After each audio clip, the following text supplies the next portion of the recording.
41st session of IQs. How do you know how many of them there are? Because each week I gave it the next number. That makes sense. So you're counting. Yes. Good work. Thank you. I got it at 40. You're coming a long way. We said we weren't going to move it.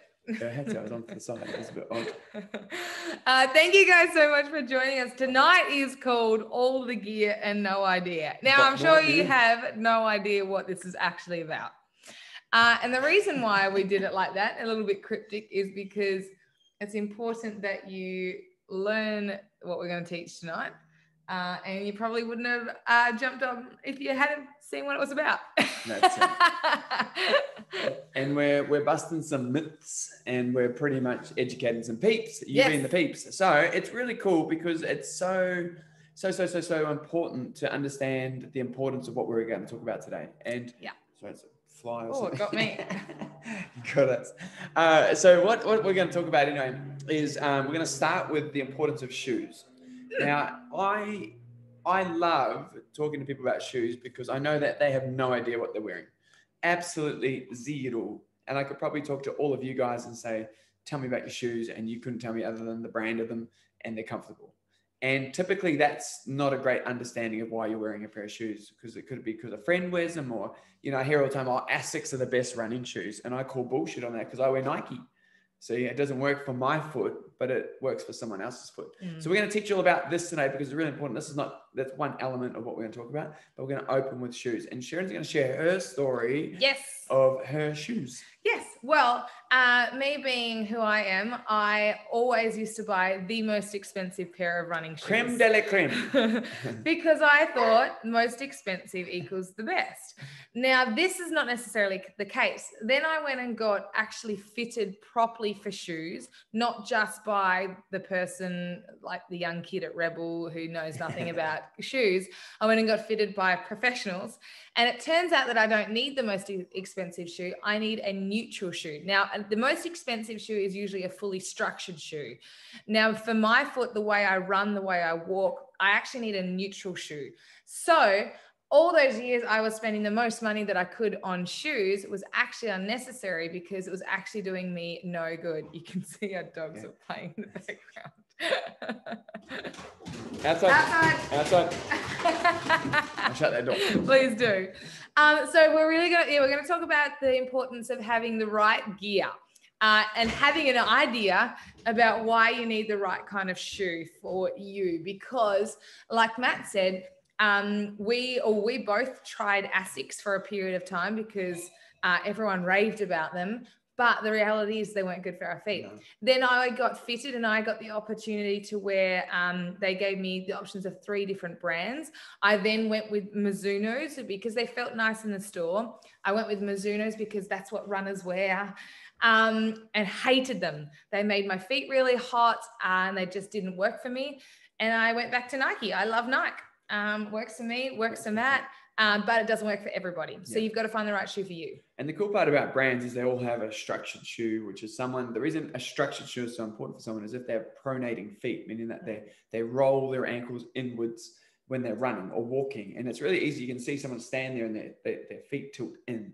They need a structured shoe, not a neutral shoe like Sheridan runs in. If they run in that shoe, that exaggerates and they actually injure themselves more. So it's really important to spend the time and get the shoe right because one, they are expensive, or they're not expensive, they're a great investment, but they're a large investment for you for a pair of shoes.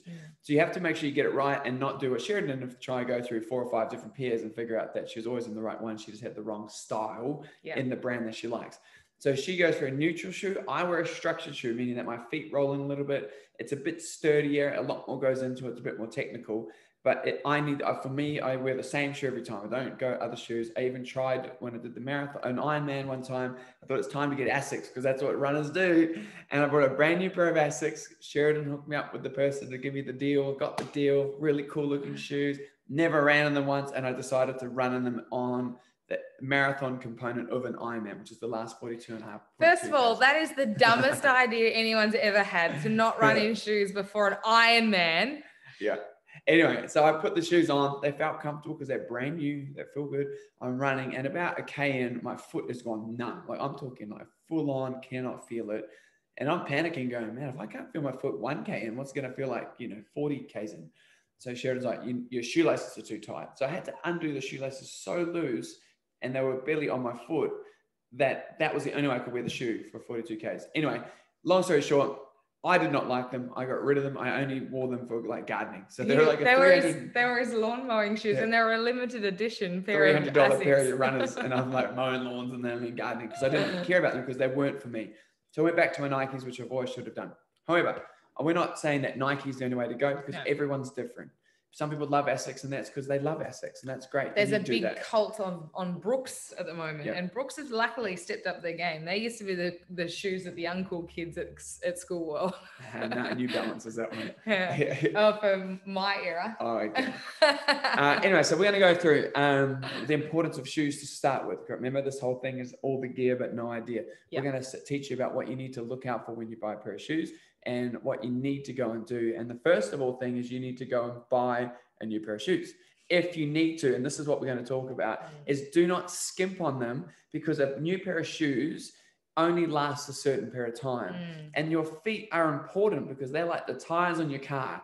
You don't go and buy the shitty ones that you get off your mate because they get a good deal and get 4 for $100, but he's already used them and he brought new ones, and you drive your family around, because that does nothing for you other than run the risk of your car crashing, or in this case, your body causing injury. So, well, it's like you would get a professional to pour the slab of your house because you want a sturdy, solid foundation. And that's exactly what shoes do for you, is making sure that the foundation is fine. Because if it's not right at the bottom, then it carries up through the body. Yeah, really true. So, first rule is don't skimp when you buy the pair of shoes. Buy the right pair of shoes that are right for you. Yes. That's the difference. Not what Matt likes, not what Sheridan likes. That has no relevance to the story. Now, how to find out is there's a couple of options for you. You can get fitted by a running physio.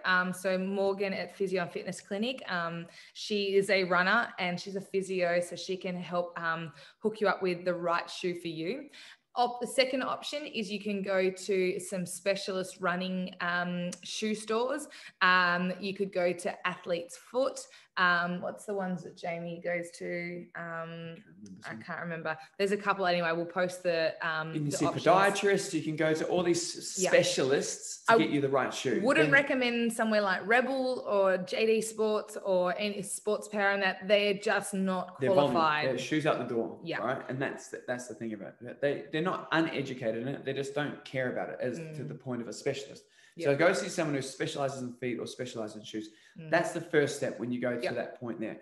But the reason you want to buy, when you buy the new pair of shoes is, and not skimp on it, is because there's really 2 rules. Number 1, you deserve it, so don't skimp on it. Number 2, you deserve it, don't skimp on it.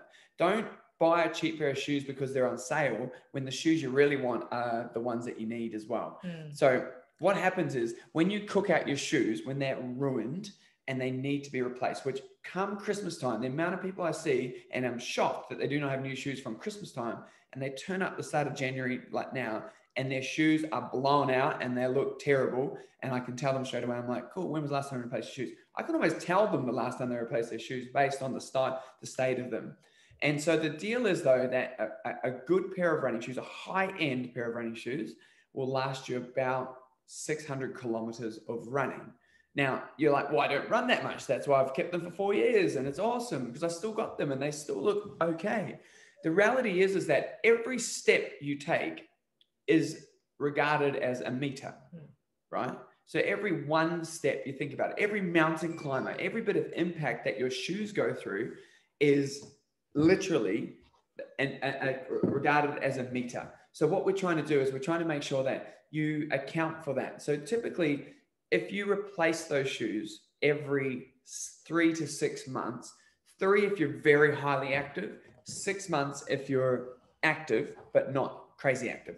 So what that would look like is the best way to do it is at Christmas time, you get a new pair of shoes, ask for them for Christmas, super easy. You get the brand new pair of shoes, and then you get them in January. You get to kick off the year, kick off summer, you come back, new year, new you, go hard. The next one is come winter, you need to replace those shoes and not ride them out till Christmas and hope for a new pair. You need to budget for and plan for and get someone to get your new pair if you don't want to do it yourself. Come winter, at around about May, and at least twice a year, you should have 2 brand new pairs of shoes. Running shoes.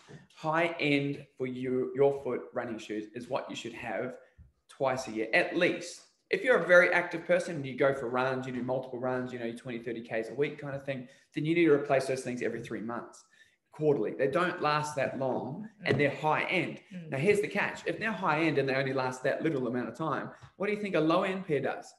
A lot less, okay? They don't have the same technology, don't have the same durability, they don't have the same things and that go into it to make your run better. They actually have less, so they burn out quicker. And they'll cost you more in the long run. Exactly. So you'll keep replacing them.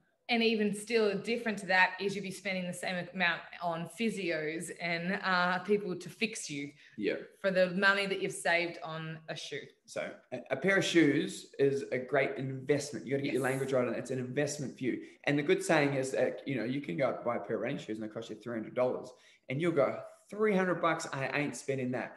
I look at it like this. I'm like, $300 on my feet. They're going to feel great. I love it. You only cry once when you pay for it. After that, you move on.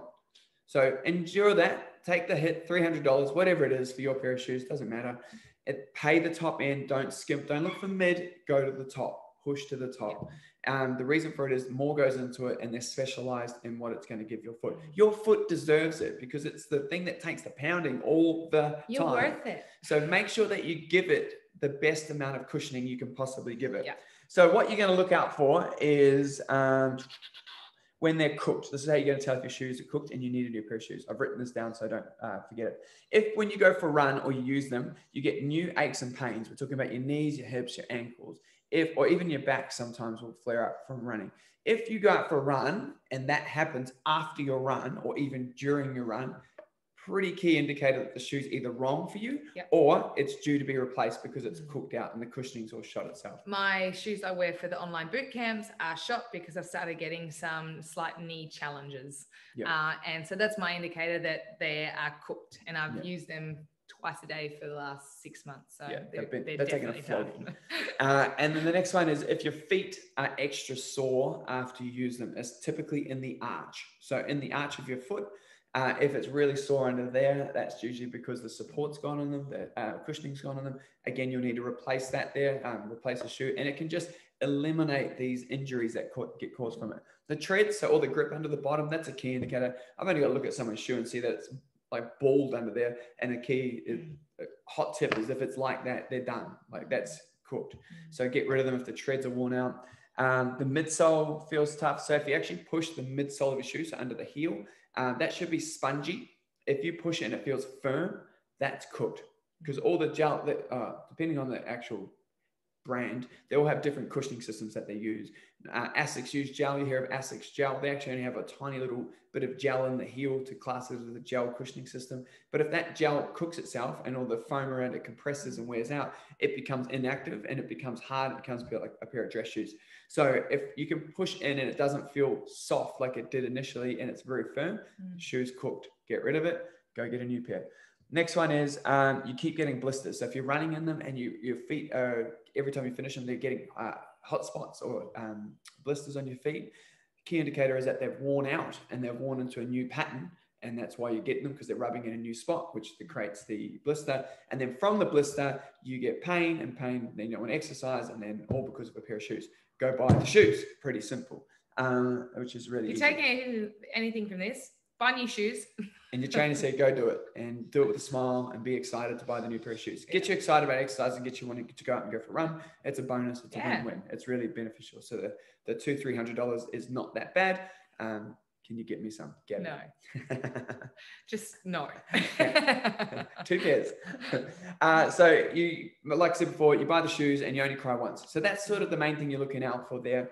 As for shoes, the brands, like we said at the beginning, massive disclaimer, completely your preference. And you'll only learn it by trial and error. So that's why there's these really cool guys, I can't remember off the top of my head.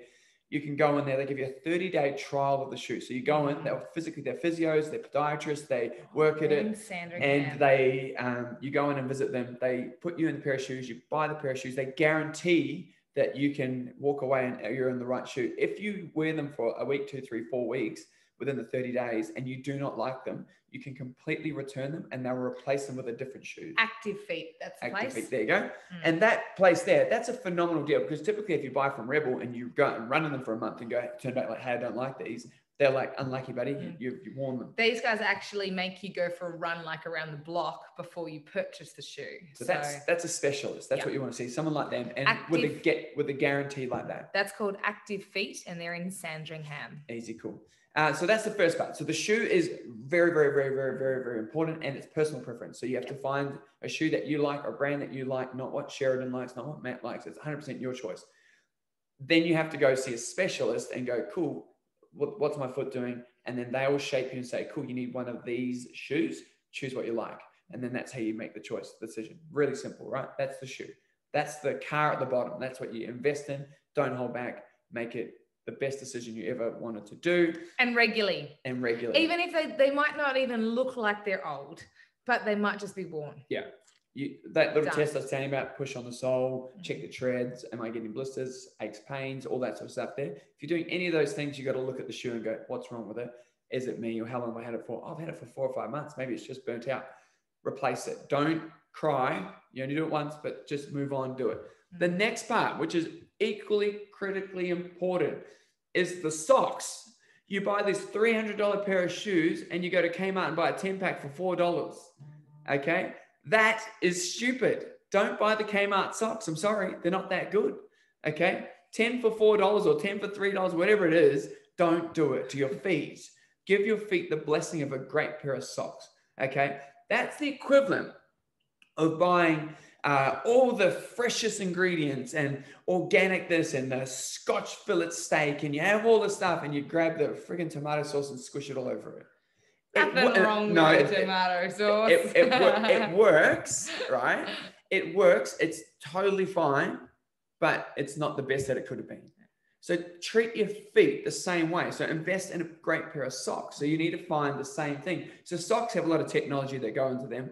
The Kmart ones do not. I'm talking like running socks or workout socks or something like that. They're specialized for what you're doing. High impact, high volume, sweat, all that sort of stuff there. There's technology that designs keeps the sweat out of your socks. So it stops the stench, it stops all that sort of stuff, stops friction, all this sort of thing. There's so many things that go into the socks. So not only are we saying to spend a great investment on a pair of shoes, we're saying spend a really great investment in pairs of socks. You'll find that a really good pair of socks is actually like $30 a pair, 25, 20, 30. Think about all the Kmart ones you could buy for that. The joy of throwing them all out. Anyway, obviously, I'm not a big fan of the Kmart. Socks that we get from from Athlete's Foot. What brand is that? Something feet. Can't remember. I can't remember. Top of my head. Athlete's Foot have some really good socks there. Yeah, any kind of shoe, like high-end running shoe and these things, they're going to have socks that accompany the shoe. So that's the cool part there. If you don't wear socks, you definitely should. That's need to put gross. socks on. There's a reason for that, Gabby, with the socks about wearing them is because that, like I said, and I'm going to go through this list in a second, the importance of doing that. So again, buy the high level pair of socks because one, you deserve it. Two, you deserve it. Your feet deserve it. Your feet take all the impact, which creates all the challenges up the body. So give it the best shock absorption you can. Great pair of shoes, great pair of socks go hand in hand. Cheap pair of shoes, expensive pair of shoes with cheap pair of socks make a cheap pair of shoes. They need to be accompanied with it. Okay? It's like putting shitty fuel in a Ferrari. You spend all this money on a Ferrari. Why would you put shitty fuel in it? You put save a buck. You put the best fuel in it. Yeah. It's exactly the same. Exactly right. So, well, not exactly the same. It's like it. So what you're going to get when you invest in a great pair of socks is the prevention of skin friction. So that's the rubbing. But typically when you have a pair of socks, can you grab a pair of socks so I can show them? Typically there's a seam in the socks. And when you have a seam in the socks, it's a point that is ribbed, which means that it creates rubbing. So if you're doing something, it creates friction and rubbing, and over a period of time will create a blister. High-end socks typically are seamless. So you're looking for these ones that don't have seams around the toe and around areas that are moving all the time. So if there's any of this kind of stuff, there shouldn't be seams. So you want seamless socks that are slipped in there, okay? A few different pairs. Thank you. Cool. So this is a Nike pair. So pretty good. It wouldn't have been a cheap pair. It's got a thin seam, but needless to say, it still has a seam. That little, you might not be able to see that, but that little rib there, that little edging will be enough to irritate over a period of time. These ones definitely have them. I've seen them. Oh no, this is the other pair. Okay, cool. This is a great example. So this is a seamless sock. Okay, They're my favorite ones. It looks like they have a seam, but they don't actually have a seam. There's nothing inside it. It's actually really cool. And across the center of it, we have these. It's an elastic compression part for the arch of the foot, so it actually ties in there really nicely to give support. And through there, it's got cushioning in the toes, it's got cushioning in the heel, and it's a low cut sock which sits under the ankle, so it blends in with the shoe really nicely. So that's a high-end sock. It would have been an investment. It wouldn't have been like a 10 pack for $3 kind of deal. And so looking for those types of things. So first of all, you want something that has the ability to have less friction, so seamless stuff there. We want stuff that prevents your foot from smelling. So that's the odor, which means that if you use cotton socks all the time, cotton will keep the moisture in your foot, which creates stench, which smells. Obviously, you need to make sure that they're comfortable. So it needs an extra element of padding, which is easy. So what you're going to look out for is in a great pair of socks is you need to make sure they're polyester or nylon. That's the first thing there. That comes with sweat wicking, which is basically what happens is when your foot sweats, it draws out the moisture and doesn't keep the moisture in around your foot, which keeps it dry. When it's dry, it's able to stay comfortable. When it's sweaty, it's wet, it rubs, it irritates, and it heats up. So you want polyester or nylon socks, not cotton socks. You need them to be seamless, like I was just saying then, gives you less friction. The thickness of the sock is dependent on you. Again, it's kind of like the shoe, your choice. If you like a thin sock, go for a thin sock. They do them in that version as well. But if you prefer a thicker sock, then obviously go for a thicker sock, which is easy. Compression, which is that technology we're talking about around the arch there, which is nylon. Nylon. It's a right there. Can't help you there, sorry. No, it's all right. I missed it. It's not nylon, it's light nylon, it's something similar. Elastic, sorry, that's what I was after. Compression, protection, obviously extra padding across the toes, heels, and the arch of the foot, which means that every time your foot hits the shoe, essentially, the compression and the padding from your sock meets the shoe, meets the road, meets less impact, which means less joint pain, which means less knees, less hips, less back. It's like having good suspension on a motorcycle. 100%. You get to run better for longer and you get to enjoy the running and do more exercises just from a quality pair of socks. Another thing to look out for is quite often they'll have shoes that are dedicated left and right ones. These used to, my ones do. They'll say L and R on them. And that means that they're designed specifically for the angle of your feet. So what they typically most socks will come in a pair that are generic, meaning that they're just assuming you can put them on either foot. If they're sculpted and they're designed for a left and a right foot, it means it's tailored right. It means that they're going to slope right, it's going to sit right. You're not going to get them mixed match because they have to pair to make it work. So they're really great to do. And then the last thing you want to add to that one there is the blister technology that comes in socks. So all that stuff comes in a high-end pair of socks. Okay. Kmart socks comes with cotton, comes with seams, comes with no padding, comes with, and everything that's on this list, it's not on this list, is what the sock comes with. So you buy the Ferrari, you put the shitty fuel in it.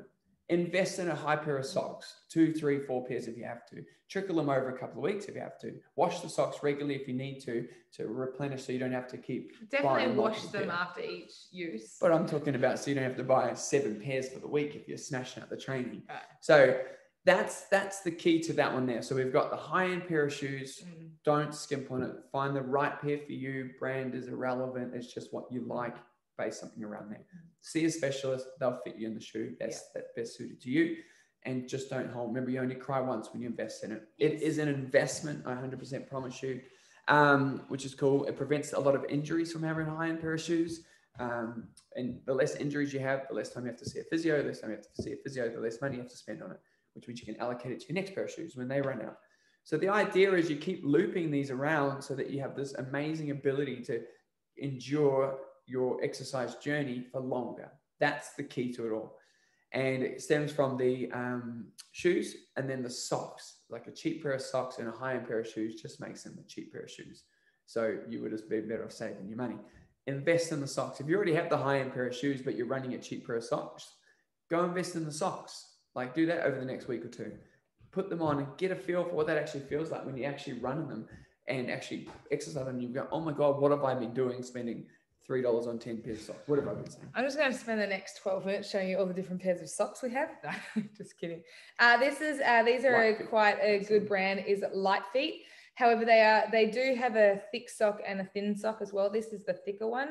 And they are left and right, depending, the dots on them show you which foot they go. They have everything Matt's talking about. They're seamless. They've also got way more padding in the heel and the toe, etc. And they're a really good one. And then you have something like these shitty little Nike ones, but they're semi-seamless. The seam's on top, which is good, but they are left and right. There you go, half a right. Easy. And so Sheridan likes the little shitty ones that she's and they got got hands there gel tab because my feet get hot. Yeah. And I don't like hot feet. Easy. Whereas if she was to wear these ones all the time, they would be sweaty, I think. But these ones here are sweat resistance. Light Feet is the brand. Really, they are a really great brand. Yep. Another one that's really good is it's called Features, Feetures. Quite Feet clever. Features. Yep. They do really great socks, really funky socks too, not just your standard blacks and whites. It's actually a bit more out there if you're more into the colourful stuff. We like black. Great. We blacks and whites is about us. And that's really what it comes down to in those two things. So from the whole idea was all the gear but no idea. That's what we're talking about. You can have the high-end shoes with a shitty pair of socks, or you can have a shitty pair of shoes with a high-end pair of socks. They're counterproductive. You invest in it and treat it as an investment. Change that language, change your outcome. If you say it's an investing, I'm investing in my feet, which means I don't have to go see more physios and doctors and stuff like that. You're actually saving money in the long run, because when you go visit those people, you're looking at $70, $80, $100 visits. So for a $30 pair of socks, which will last you a while. These are really important things to prevent injury, because if you don't do it now, you'll spend the money in physios and etc. later on. I promise you that. So you need to go and test your running shoes. Now, if they are done, you have to either part with them. You can donate them to people that are less fortunate. People do take them.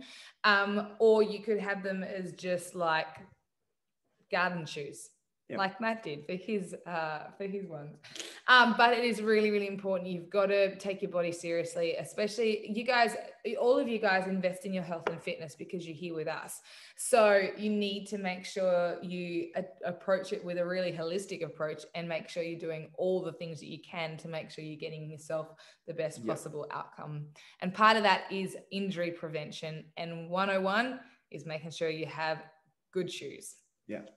And I'll just do one real quick recap on this one here. So we've moved from the shoes. This is, again, because we're talking a little bit about gear at the moment, more so than anything else, is smartwatches. So if you're going to run a smartwatch, I want to tell people some benefits of actually, or you're thinking about getting one, this is a great little quick chat about it. The beautiful thing about a smartwatch is, one, it tells the time, so it's handy. But what else it does, if it's the right kind of watch, is it actually tells you all your heart rate, tells you your steps, it tells you can do kilometers, it GPSs you, does a lot of other things that it really does to help you benefit your training. Now, the reason that's so good is because if you think about it, to be able to read and watch your heart rate while you're training is more valuable than anything else you could do, because it's a direct correlation to your effort you're putting into it. So if you can read that you're only putting in your heart rate's beating 80 beats a minute, but you're doing a boot camp, chances are very high you're not applying yourself to the maximum what you can do, because you want your heart rate to generally be pushing the 130s, 140s, if not 150s beats a minute for the session. So if it's only tinkering on 80s, 90s, and 100s, it's a direct correlation that your effort is not being matched. Because you might be beating everyone and winning, getting through the list faster than everyone. But if your effort isn't as high as you can, you're not getting the most out of it. So everything's short and sharp, but you need to have maximum effort. Yeah. And so this is a really good way to determine for you personally how much effort you're putting in. And that's a heart rate. So a great little target for you is to average your session at 150 beats per minute. Now that is going for it, okay? I'll quite often, when I do a run, I'll average it at least 150 to 160, and I'll max out at like 192. And so I'm working hard on my runs. Yeah. And it's rare that I do that in a boot camp. But that's a great way for you to measure and test yourself and give yourself a target. Tanner keeps Steve's at 170. And that's great. And that's pushing. But it's a great reason to show if you're applying. That's the reason for the smartwatch. And if you ever watch, if you're seeing on the videos when we're doing them on the lives and stuff like that, if I'm looking at my watch, I'm only ever looking at my heart rate. I don't care about calories, don't care about that stuff there because they're irrelevant. I'd rather my heart rate stay up as high as possible for as long as possible to know that I've given myself the best chance possible, because you burn more calories at rest than you do during exercise. I need you to get really clear on that. So doing nothing right now, we're burning more calories than we do during exercise. The difference with exercise is it makes you fitter, which is where the heart rate comes in. And the fitter you are, the more calories you burn at rest when you're doing nothing. So if you don't do any exercise and you do nothing, you go, I'm burning more calories than exercise, and that's your la-di-da approach to it all. The reality is that that's true, however, to a point, because really you're still burning a low amount compared to if you did exercise, you could burn more at rest. So getting fit is if you could take anything, is like get as fit as you possibly can and judge your heart rate. The heart rate will give you a direct reflection of your effort. And the fitter you get, the lower your resting heart rate does, it comes down. So the less work your heart rate has to do when you are at rest. So you want that resting heart rate to be as low as possible, which this tells you what you are. And then when you're working out, you want it to be as high as possible for as long as possible. You want your resting heart rate to be under 60, ideally, really. You can say, get to 50. Now, we haven't told you brands for your socks and shoes. However, we are going to tell you a brand for your watch.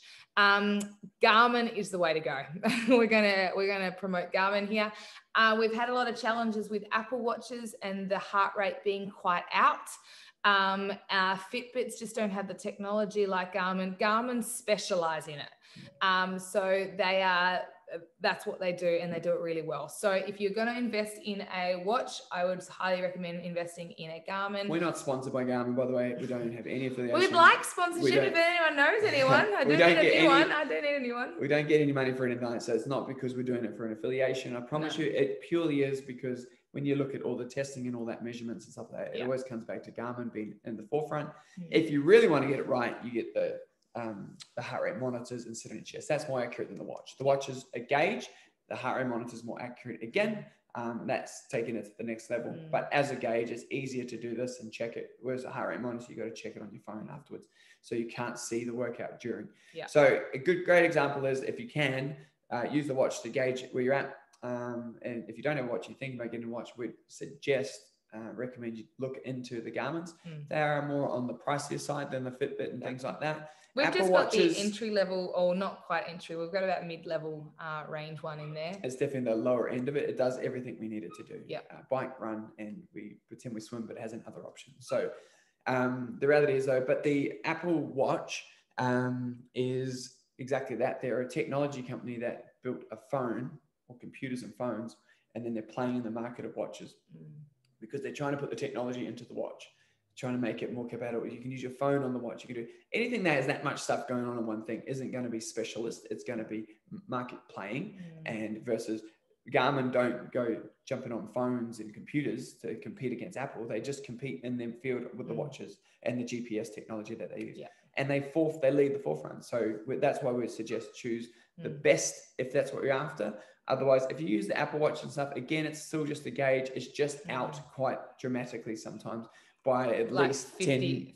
Up to 50 beats per minute, which is quite a lot. It's kind of... Little tester for you. What's your average resting heart rate right now? 41. Oh, no. I knew yours was higher because you're talking lots. Oh. Mine's 44. So the fitter you are, the lower it is, but you're not fitter than me. You are not. That's a direct representation. The watch doesn't lie. Bullshit. Anyway, that's all the gear, but no idea. So there's obviously lots of other things. You can go into tights, you can lycra, clothing, all that sort of stuff there. But predominantly the shoes are the most important thing you can be choosing. You can get away with t-shirts and all that sort of stuff.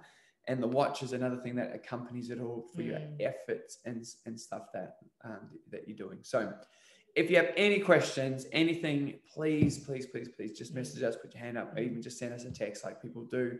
I love that one when they come in, they ask, what can we do? How can we do stuff afterwards? Always willing to help. But that hopefully helps you guys invest in yourself. Don't feel guilty for doing it. Do you guys have any questions? Anyone got any questions? No. We're good. Like always, like Matt said, you can reach out to us at any point. We'll even put up I'll put it underneath the recording, a list of the shoe stores to visit to get fitted, the people to see, et cetera, et cetera. But yeah, we're here to help whatever you need. But thank you guys for tuning in. Have a sensational Thursday evening, and we'll see you tomorrow for Friday. Thank you. Mwah. See you later.